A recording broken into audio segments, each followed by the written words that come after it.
9/11/2001. 4 planes change America and the world forever. 19 men, armed with box cutter knives, strike a stunning blow against the mightiest superpower on the planet.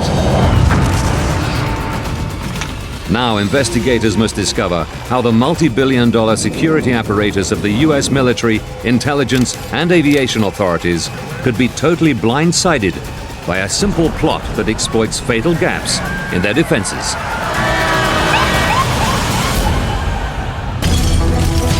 Disasters don't just happen. They are triggered by a chain of critical events. Unravel the fateful decisions in those final seconds from disaster. The United States. New York, Griffiths Air Force Base. September 11th, 2001, 7 a.m. America prepares for war. Operation Vigilant Guardian will simulate an attack coming in from across the nation's borders. We have periodic air defense exercises. You can call them war games, if you will. Colonel. Air Force Colonel Bob Marr is in charge of the Northeast Air Defense Sector. He's responsible for 2.5 million square kilometers of airspace, covering Washington, D.C. and New York in the east, all the way past Chicago in the middle of the country. We practice all of our procedures so that if we ever did have to go to war, obviously we've been well prepared. Marr doesn't know what form today's training will take. His team has to be ready to deal with any conceivable threat from outside America. 400 kilometers away, 5 passengers are already checking in at Boston Logan Airport. Can I ask you a few questions? They're booked on American Airlines Flight 11 to Los Angeles. Automated screening selects 3 of the men for additional scrutiny, but all 5 pass through checks without incident.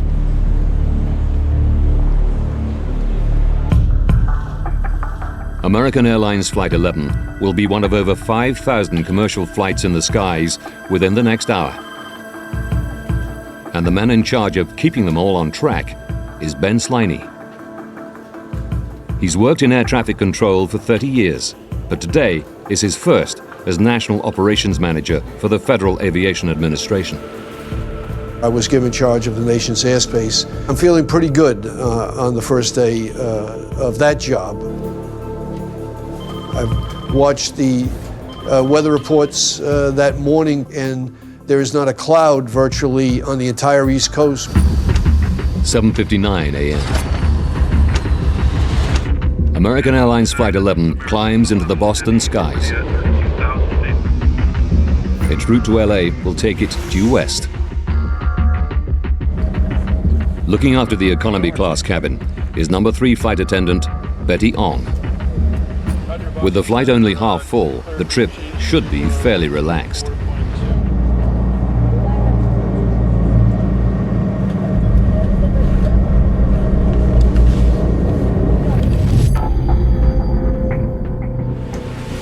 (8:02). Colonel Bob Marr and his team are on standby for their air defense exercise. They're totally unaware of the events beginning on American Flight 11.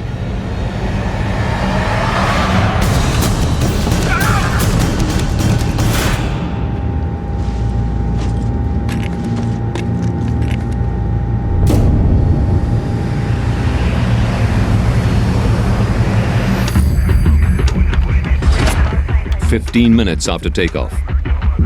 American 11 Boston, this is Boston, do you hear me?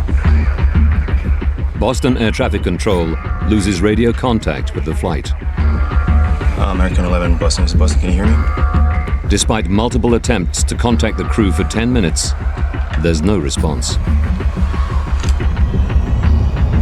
With thousands of flights in the sky every day, this is not an unusual occurrence.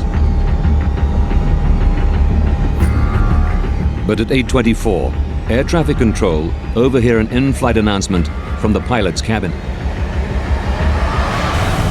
We have some planes that Stay quiet. Right ready for the airport. The message is clearly intended for passengers only, and it's immediately interpreted as suspicious by an air traffic controller in Boston. American 11. 8:28. The report comes to Ben Sliney. Our experience with a hijack is they usually ended benignly, and I wasn't overly concerned about the fact that a hijack had occurred. 8:34 a.m. On board, Betty Ong, in desperation, has managed to contact her airline, calling the reservation center in Raleigh, North Carolina. My name is Betty Ong. I'm number 3 on flight 11. I think we're getting hijacked. Can anybody get up to the cockpit? No, the cockpit is not answering their phones, and the door won't open. We don't know who's up there. And our number 1 has been staffed, and our 5 has been staffed.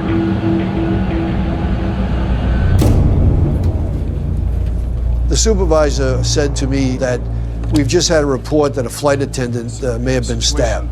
This seemed to me to escalate the situation. I felt I should attend to this matter directly. 8:35. The plane is not responding to air traffic controllers. And for the last few minutes, it's been deviating from its route towards New York.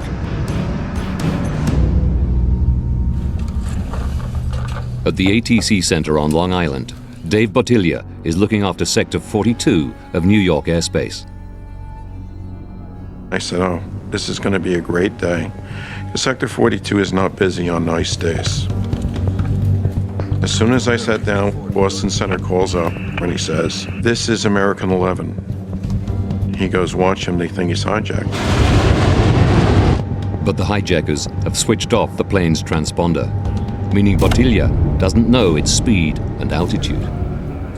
He only has the primary radar blip. We're just tracking him. He's heading down towards Kennedy. We know that he's off course. And that was the only thing that we really knew. 8:38 a.m. Unnerved by the radio silence, another controller calls the military's northeast air defense sector. Is there any military assistance requested? Yeah, we're actually trying to get the F-15s to... Yes, did you want F-15s out? Yeah, F-15s out of Otis. The request is so unusual, it reaches Colonel Ma. The military think it could be part of the training scenario that they're expecting. It's unique for the line controller to request military assistance. They would normally have to pass through the FAA command lines. The request for help from an air traffic controller might be irregular, but Ma takes it deadly seriously. We took immediate action by putting the fighters at Otis Air National Guard Base on alert.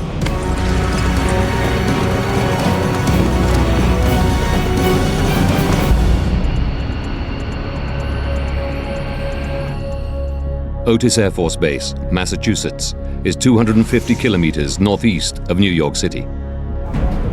Where, in a bid to trace the missing flight over New York State, Dave Bottiglia contacts another flight in the area. Please change transponder. I said, do you see an American flight off your left? And he says, we saw him before, but we got him in sight. We no longer see him. The last reported sighting of American Airlines Flight 11 is just north of Manhattan, New York City. At Otis, 2 F-15 fighter jets stand by to intercept the rogue airliner. 8:43 a.m. On board American 11, flight attendant Betty Ong has been doing her best to let people on the ground know what's happening on the plane. I can't get into the cockpit. Is anybody still there? We are, absolutely. You're doing a great job. Just stay calm. You okay, Betty? What's going on, honey? Okay. Aircraft is erratic again. Father, you're erratically.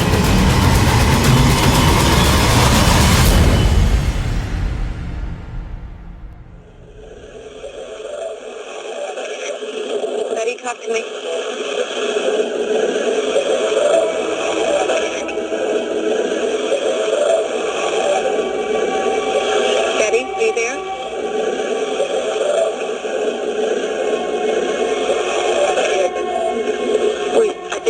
posture.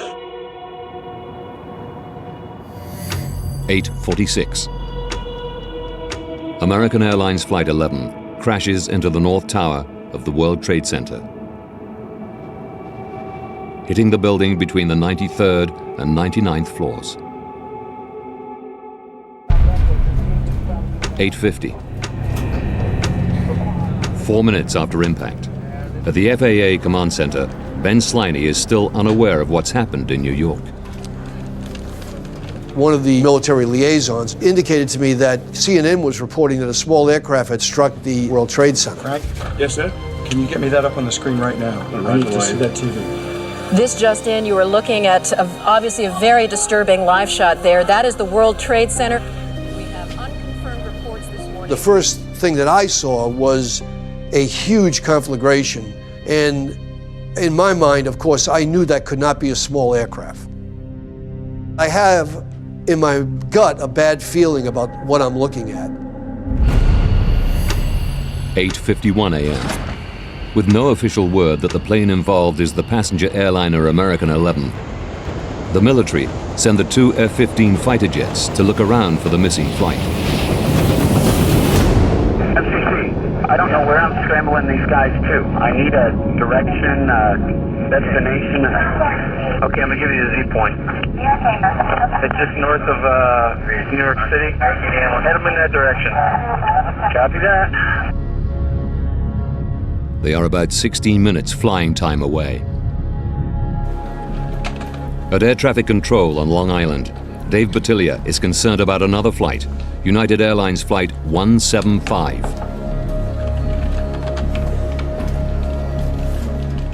The transponder code has already changed, and now it too is flying erratically. I look up, and right at that particular time, I notice now that United 175 has taken a really fast rate of climb. I actually got scared at that point. I turned to the chief, and I said, I think I have another one.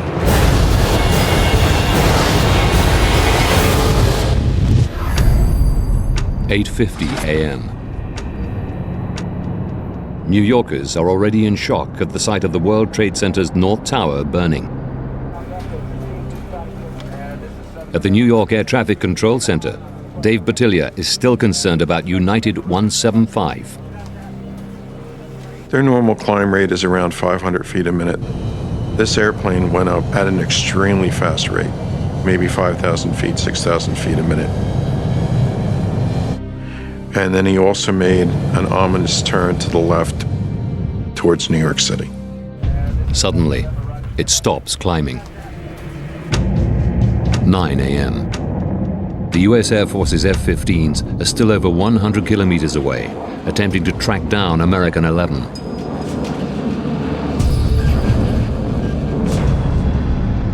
Now, United 175 begins a terrifying descent. We saw it, and somebody in the area was actually counting it out now. 6,000, 4,000, 2,000, and they said the next hit, he's in the ground. And then somebody screamed out, oh my God, that's the World Trade Center there.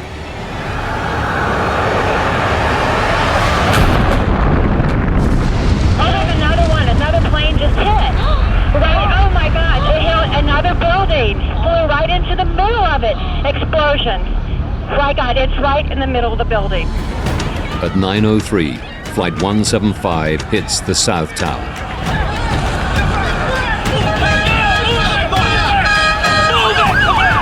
Panic spreads around lower Manhattan. Colonel Bob Marr is shocked to see the reports from the live television news. At that point, our entire mindset shifted. Now New York is under attack. This is no war game. It's the real thing. He sends the F-15s direct to Manhattan. Whatever altitude they need to go for center to make that work is fine with me. But that's the area I want them to go and hold. 9:04. At the FAA Command Center, Ben Sliney, on his first day as National Operations Manager, faces an unimaginable challenge. Now all aircraft in the sky were becoming suspicious to me. Immediately, I ordered a national ground stop order, meaning that no aircraft in the nation could now take off and join our airspace. There are still more than 4,000 planes in U.S. airspace, and every one of them is a potential threat. I define suspicious as any aircraft within the National Airspace System that deviated from its route of flight, descended or climbed from an assigned altitude, changed its transponder, or no longer was communicating with us by radio. 2 planes have already inflicted more devastation than anyone imagined possible. And now, another flight looks suspicious.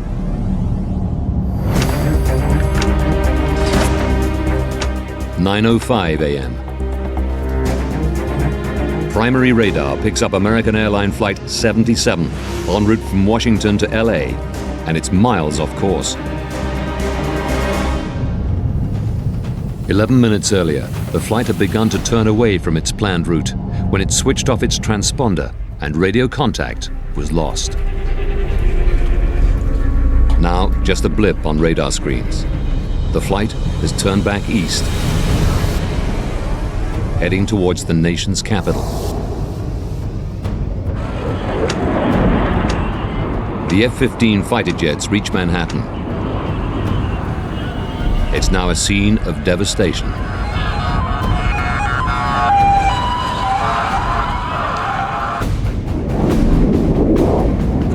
At the same time, 500 kilometers away, at Langley Air Force Base, Virginia, another 2 fighter jets, F-16s, are deployed in the hunt for Flight 11. At 9:32, American Flight 77 is still heading east towards the nation's capital. We had 11 reports of hijacked aircraft in the area.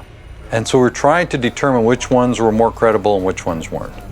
That's when we said about the best we can do is assume that perhaps Washington, D.C. is going to be a target. Only at 9:36, when they are 240 kilometers from Washington, D.C., are the jets vectored towards American 77 and Washington airspace.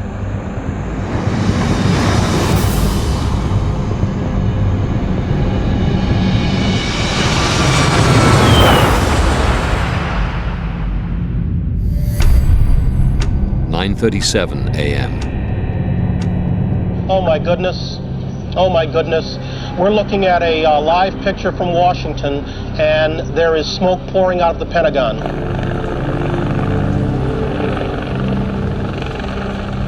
Seeing America's Defense HQ in flames, Ben Sliney takes decisive action. 3 was just too much to bear and not do something about it. I can't physically control all the aircraft, but I can certainly eliminate all the aircraft from the sky. This is Ben Sliney, head of ATC. That was the point at which I gave the order to land all aircraft at the nearest airport, regardless of their destination. Over 4,000 aircraft in American airspace all begin to land. It's an unprecedented move. It did cross through my mind that, of course, they could fire me for that, but I didn't really give that a lot of thought. Even as flights are landing, by 9:44, air traffic controllers have spotted a 4th plane, United 93, start to follow an ominous pattern. United 93 had deviated from its route of flight and had changed its transponder code. Heading from Newark to San Francisco, the flight had been contacted 20 minutes earlier by United ground staff, warning the pilots of possible intrusions into the cockpit. 9:59. At the World Trade Center. Oh, there it goes, there it goes, there it goes, there it goes. The 110-story South Tower collapses.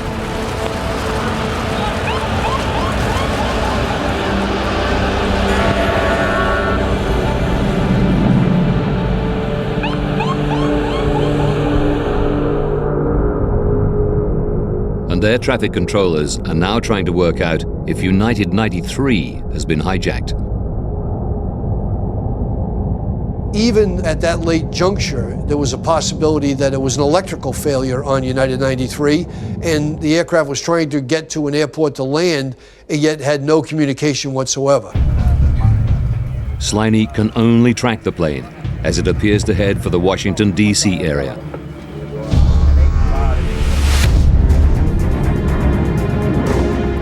The U.S. Air Force F-16s rushed to set up a defensive patrol above the nation's capital.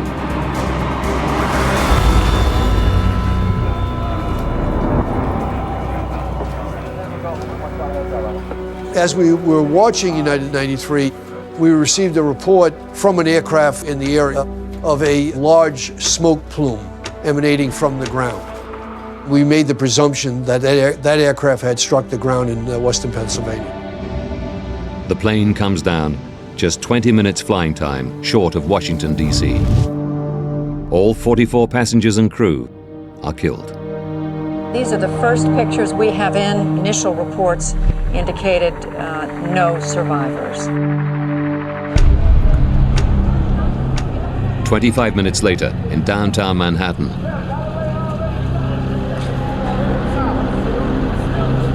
the North Tower of the World Trade Center collapses.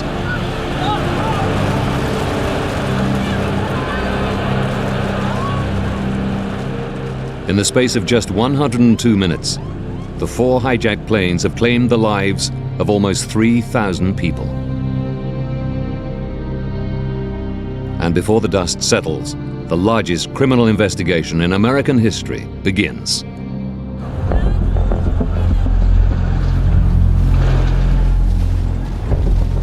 There are literally thousands of leads for the FBI counterterrorism team to chase down. Evidence scattered across 3 crash sites.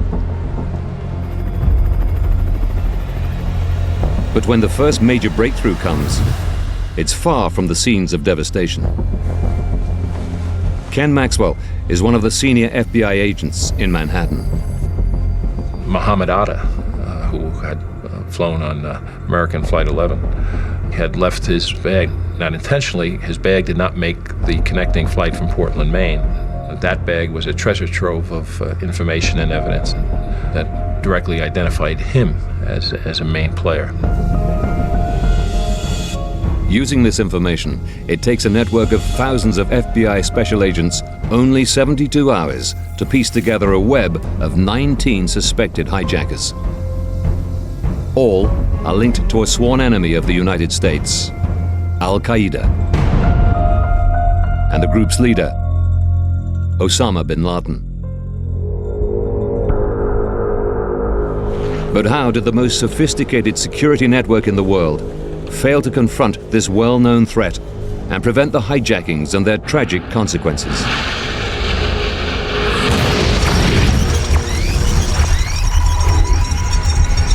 Now, by rewinding the events of that day and by going deep into the investigation, we can reveal the catalog of errors that left America wide open to the most devastating attack on U.S. soil in the nation's history.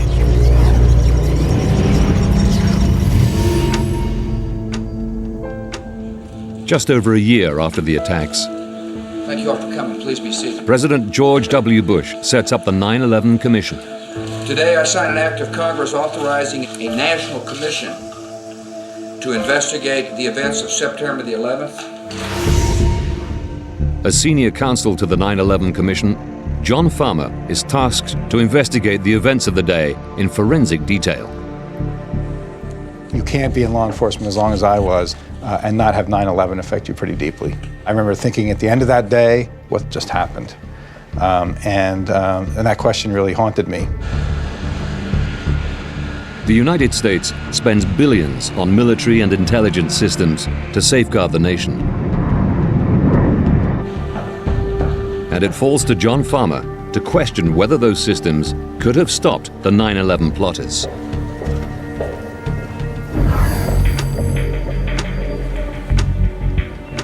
Almost 2 years before the attack, a CIA surveillance operation in the Yemen establishes that 2 of the hijackers, Al-Midhar and Al-Hazmi, have strong terrorist connections. Midhar's family's phone had been intercepted, so there was solid information linking Midhar to al-Qaeda and Hazmi to Midhar. Some months later, the CIA eventually tracks Midhar to Dubai. Agents break into his hotel room. They discover that Midhar has a visa which enables him to enter and exit the United States at will. Within days, they are tracked to Kuala Lumpur, Malaysia, where one of the pair is photographed at an al-Qaeda meeting.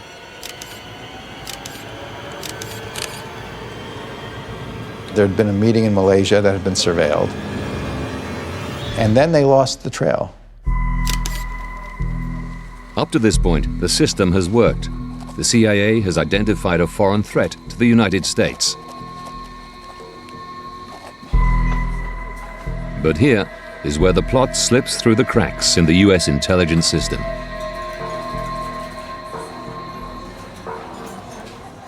If al-Midhar uses his visa to operate on US soil, handling him becomes the responsibility of the FBI.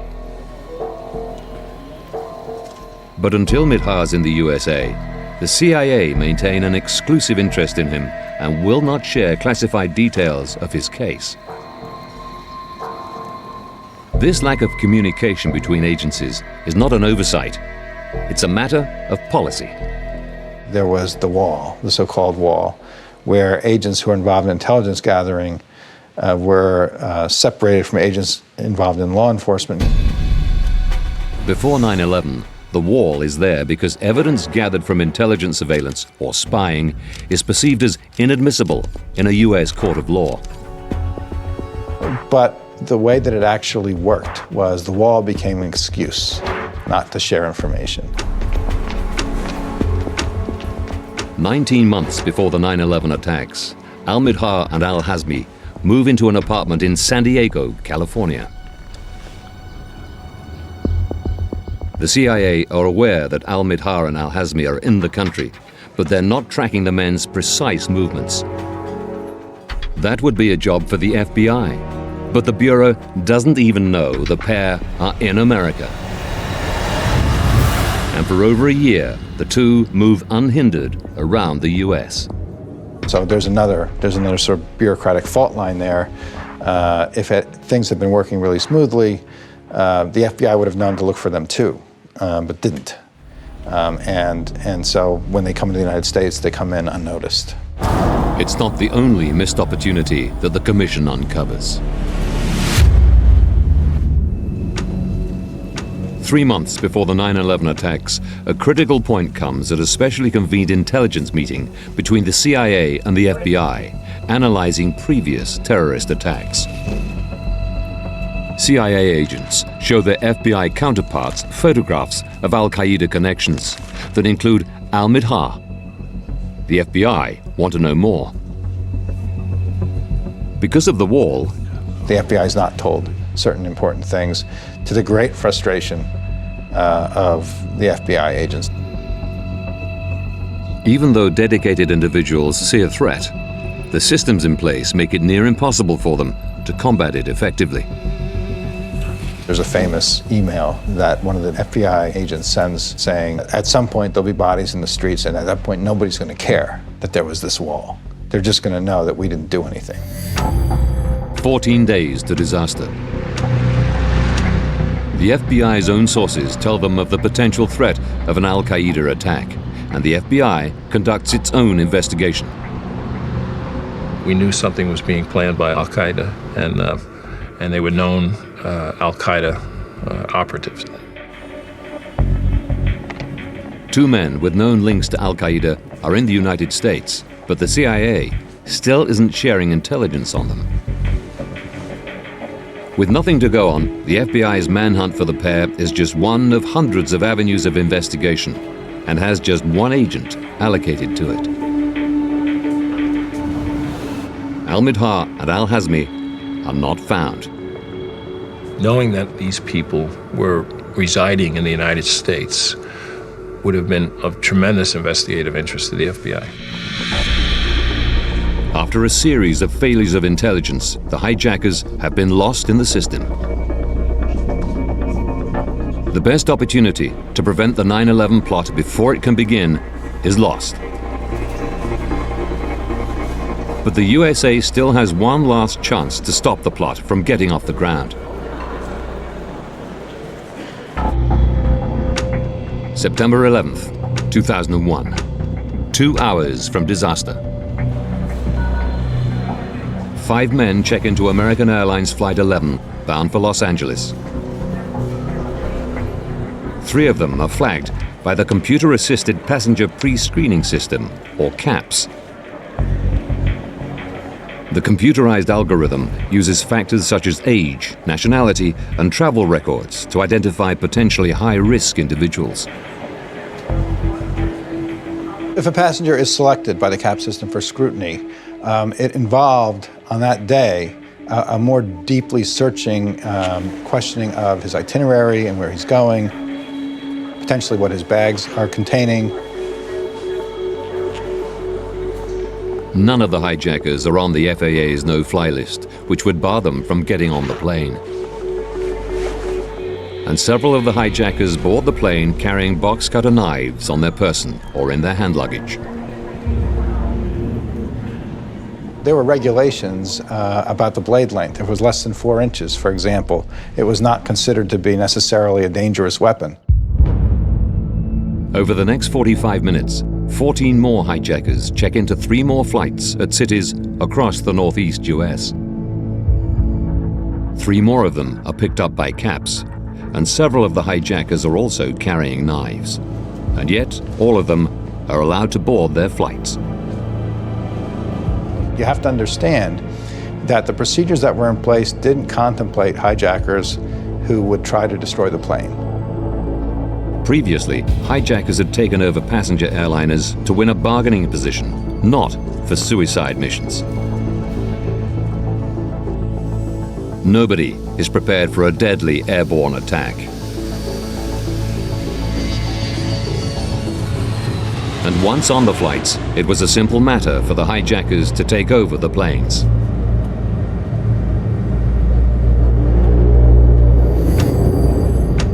"32 minutes before first impact, the hijackers make their move. If the hijackers demanded entry to the cockpit, the protocol at that point was open the door, let them in. The theory was we don't want to risk anyone's life. Again, the theory doesn't allow for a suicide mission. The 19 hijackers take over 4 passenger jets and turn them into guided missiles. From this moment, there is nothing any airline or air traffic controller can do to stop them. The last line of defense is seemingly the US military, the biggest, best-equipped air force in the world. But if they're going to act, they have to know that there is a threat. So John Farmer's investigation looks into the process of how the military become involved in a hijack. And there was an existing hijacking protocol by which the military would be contacted and potentially fighter jets would be scrambled. Going by the book, air traffic controllers had to contact the FAA controllers in Washington. Then, a chain of communications would follow before authority to scramble jets could be given. Had this protocol occurred on 9/11, the fighter jets could still have been sitting on the tarmac long after the 4th plane had crashed. They essentially ditched that protocol that day. 9 minutes to disaster. Farmer discovers that unlike the bureaucracy that hampered the CIA and FBI, ATC threw away the rulebook. An air traffic controller was so concerned, he called direct to a local airbase in Rome, New York. Yes, 1 second. Colonel Bob Marr has to handle the situation. The first call we got was from the line controller at Boston Center saying, "I've got a problem here and I need more help. I'm going to go to the military and get it." 8 minutes to disaster. The military have been notified, but that doesn't trigger an automatic armed response. Ma still requires an order from a superior officer before he can scramble planes. The prompt actions of the quick-thinking air traffic controller hit the brick wall of military bureaucracy. My hat's off to him, because he was taking an initiative that really wasn't reflected a lot of the way up the chain later on. Ma waits for authorization. Minutes later, he consults with his immediate superior, and they agree they can't wait any longer. The order to scramble planes came from Rome, New York, and the commander in Rome said, I'll get the authorization from above later. We have to do this now. Seconds to disaster. Ma orders 2 jets to scramble. Since the end of the Cold War, America's Rapid Response Force has been reduced. Just 4 jets are on standby to defend half of America's East Coast. The nearest are at Otis Air Force Base on Cape Cod in Massachusetts, 250 kilometers from New York City. As the first passenger airliner flies into the World Trade Center, the pilots are still waiting for the all clear. The F-15s only take off from Otis 7 minutes after the first attack hits.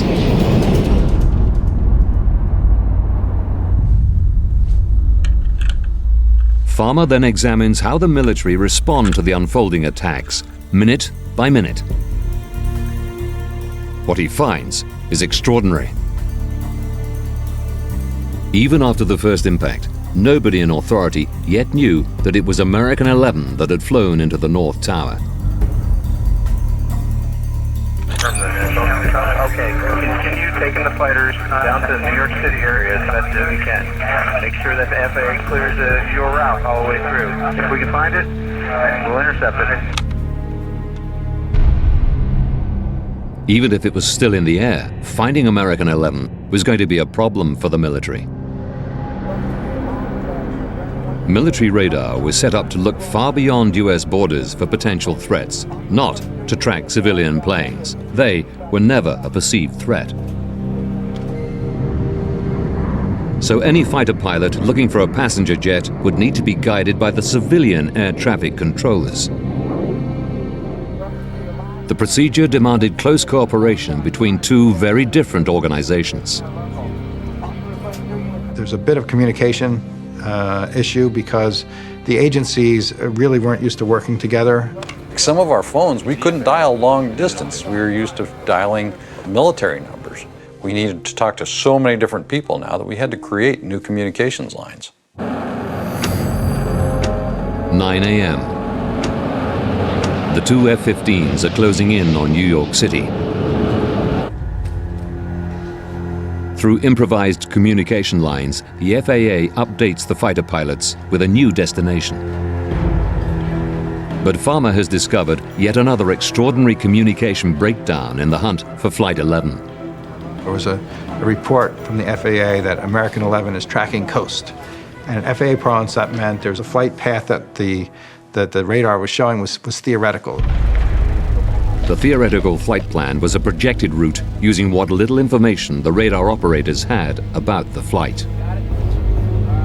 In FAA terminology, tracking coast.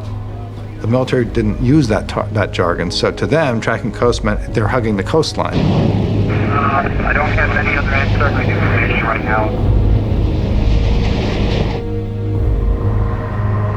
The military jets divert to track the coastline, looking for the hijacked American 11, instead of following the route ATC intended them to follow.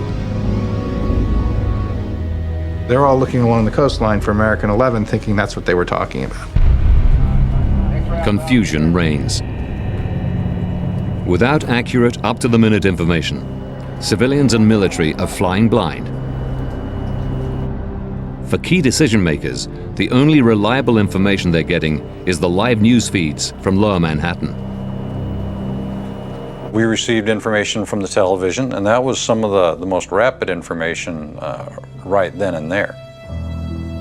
And yet, in spite of the television images, for the next 15 minutes, no one can confirm a link between the burning World Trade Center and the suspected hijacking.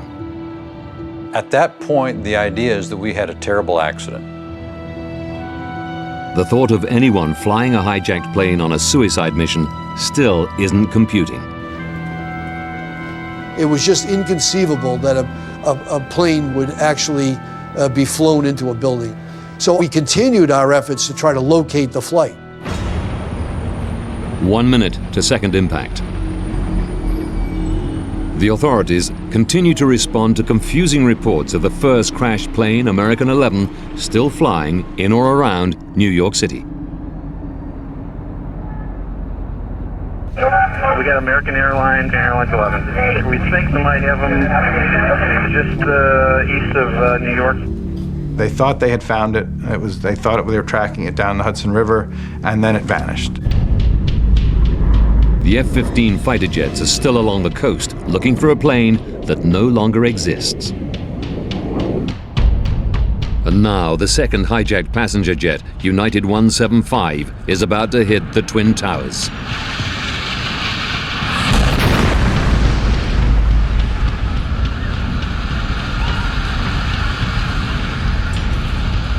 Actually, we don't realize there's another problem until we pretty much see it on TV, believe it or not. Now, America knows without question it is under direct attack. At this point, the national command structure, senior politicians and the military should spring into action. News reports on the day itself and in the weeks following suggest that a coordinated response is instantly triggered and that it comes close to foiling the next attacks. What had been told to the public was that the first two planes came as a shock, and the planes hit the Trade Center. But by the third flight, the National Command Structure had reasserted itself, had responded to the shock.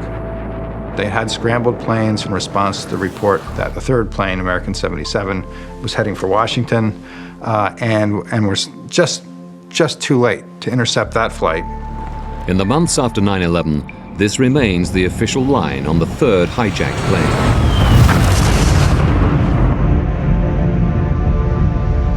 But the 9/11 Commission reveals the true picture. Different layers of government started talking to themselves. The president started talking to the vice president. Richard Clark in the White House, he had a video conference call with people at his level in the various agencies. The problem was no one was talking between those different levels. Without decisive leadership from the national command structure, the people on the ground are left to do their best. What we found was that there was no report to the military that American 77, the third plane, was hijacked at all. They had a report shortly before it crashed that it was missing, and they had a report shortly before it crashed that there was an unidentified plane somewhere near the Pentagon. But there was no report that American 77 had in fact been hijacked. When it comes to United 93, the fourth hijacked plane, the official line that the authorities were in control of the situation is even stronger. It was on radar. They had the authorizations they needed to intercept the plane and, if necessary, take it down. But as John Farmer reviews the military's recordings, a different story comes to light. Actual recordings from the military and the FAA reveal a story of continuing confusion throughout the morning of September the 11th. Even after the third flight, American 77 has been hijacked. The military wasn't notified that it was hijacked until after it had already crashed. So there was no opportunity for the fighter planes over Washington to intercept the plane. Farmer's investigation discovers that at the highest levels of authority, no one was taking decisions relevant to the situation on the ground. From the perspective of the command center and myself, there was no one in the nation who knew what was going on. The truth of that day is that the national command structure was irrelevant at the critical time period. The terrible truth of 9/11 is that the only people making a difference were the civilians on the front line, the ATC, and the crews and passengers aboard the hijacked planes, the last line of defense. We can now reveal the series of critical failures that allowed this terrorist attack on American soil to happen. 20 months from disaster, 2 suspected Al-Qaeda activists moved to California. But a lack of communication between intelligence agencies means the FBI don't even know they're in the country. 14 days from disaster, the FBI begins a manhunt, but it's too little, too late.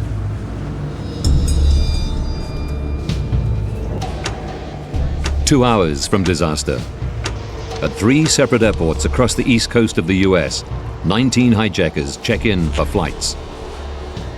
A few are selected for extra scrutiny, but all are allowed to board their planes with weapons easily to hand. 32 minutes from disaster. On American Airlines Flight 11, the hijackers use their weapons to take control of the plane.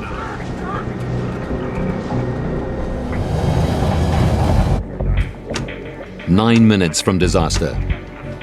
The only meaningful response to the hijacking comes from the Boston air traffic controller, who immediately bypasses normal protocols and contacts the military directly. 3 minutes from disaster. As the authorities struggle to find American 11, Betty Ong struggles to pass information to people on the ground, but it goes nowhere. Seconds from disaster. Air Force Colonel Bob Marr takes a gamble and scrambles 2 F-15 fighter jets from Otis Air Base. But it's too late. At 8:46, American Airlines Flight 11 plows into the North Tower of the World Trade Center. 17 minutes later, at 9:03 a.m., Flight 175 crashes into the South Tower.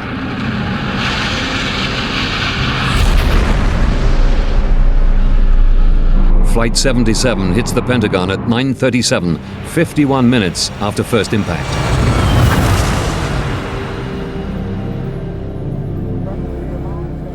The only thing that stops the hijackers on United Airlines Flight 93 is the heroic effort of the passengers and crew. Their struggle ends with the final crash in a field outside Pittsburgh at 10:03. The institutions that should have protected America were unable to cope with a threat they had never imagined. Vital information wasn't shared between agencies. It's almost unfair to single out, a particular agency because one person in the FBI knew X, one person in CIA knew Y, one person in NSA knew Z. I think it was a failure of government as a whole. Every government agency struggled without accurate information. We did not know what was going on. We never could figure it out. And without precise direction, the military was powerless to intervene. There was not enough time to do what we needed to do. The fighters were not able to shoot down because they were never within range of any aircraft to shoot down. Almost 3,000 people died on September the 11th, 2001. This really relatively simple attack thwarted every expensive system that we had in place. I think that's why it was such a shock. Since the tragedy of 9/11, every government agency involved has made sweeping changes. Intelligence agencies have been forced to work more closely together. Airport security has been tightened. Military and civilian radar and air traffic operations have been merged to talk in one language. But it remains to be seen whether all the lessons have been learned and America is safe. I think we have better intelligence than we did, but that does not mean that we are protected against the next curveball, whatever it might be.